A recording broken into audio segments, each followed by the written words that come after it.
chulo damahingo naman dingina ngayo idabangin ko naman hitam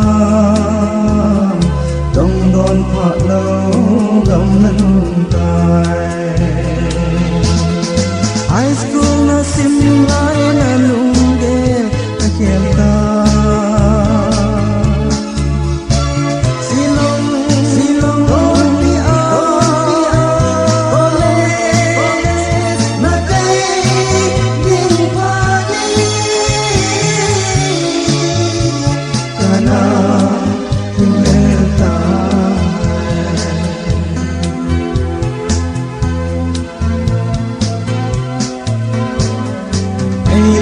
Kilung sena chua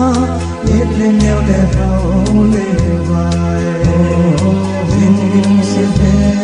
ko hi te na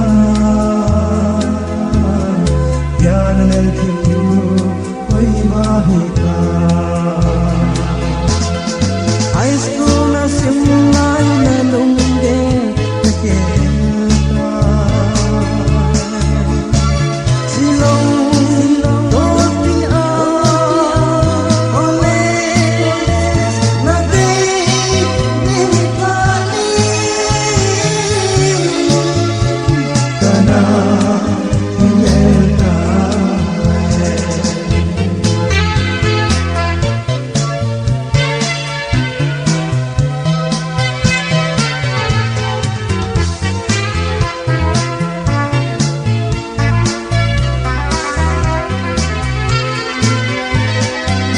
Gente la ita bên ngày về riêng dòng lên in suy hi o 97